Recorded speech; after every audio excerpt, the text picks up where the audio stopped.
বছরের পর বছর ধরে ইসরায়েলিদের অত্যাচারে জর্জরিত নিরীহ ফিলিস্তিনিরা একের পর এক অভিযান, বসতিতে হামলা, বিনা অপরাধে হত্যাকাণ্ডের মতো ন্যাক্কারজনক ঘটনা মুখ বুজে সহ্য করে গাজাবাসী। তবে এ নিপীড়নের অবসান ঘটাতে মধ্যপ্রাচ্যের ইতিহাসে অন্যতম ভয়াবহ হামলা চালিয়েছে ফিলিস্তিনের স্বাধীনতাকামী সংগঠন হামাস।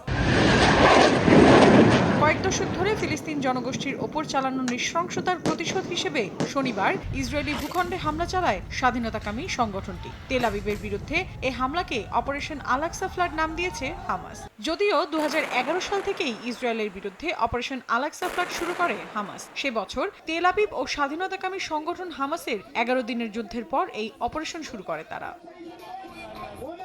ফিলিস্তিনিদের ওপর নিপীড়ন ও জেরুজালেমে পবিত্র আল-আকসা মসজিদে নিরীহ নিরস্ত্র ফিলিস্তিনিদের ওপর ইসরায়েলি সেনাদের নির্বিচারে হত্যাযজ্ঞের প্রতিশোধ নিতেই অপারেশন আল-আকসা ফ্লাড নামের এই অভিযান।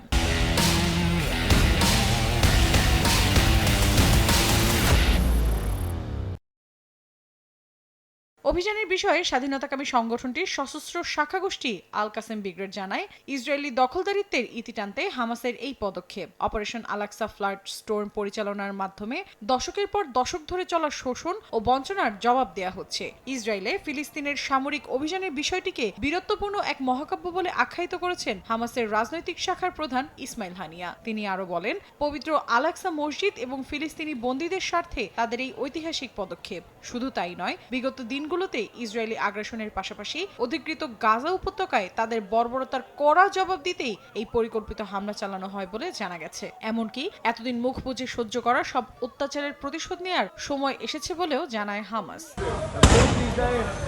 মূলত পবিত্র আল-আকসা মসজিদে প্রার্থনা করা ফিলিস্তিনি বন্দীদের মুক্তি, অধিকৃত গাজা উপত্যকায় দমনপীড়ন বন্ধ করতে আন্তর্জাতিক মহল থেকে তেল আবিবের ওপর চাপ প্রয়োগ, এমনকি দখলদারিত্বের অবসান ঘটানোর পাশাপাশি নিপীড়িত ফিলিস্তিনিদের কথা বিশ্ববাসীকে জানানোই অপারেশন আল-আকসা ফ্লাডের মূল লক্ষ্য বলে জানায় আল কাসেম ব্রিগেড।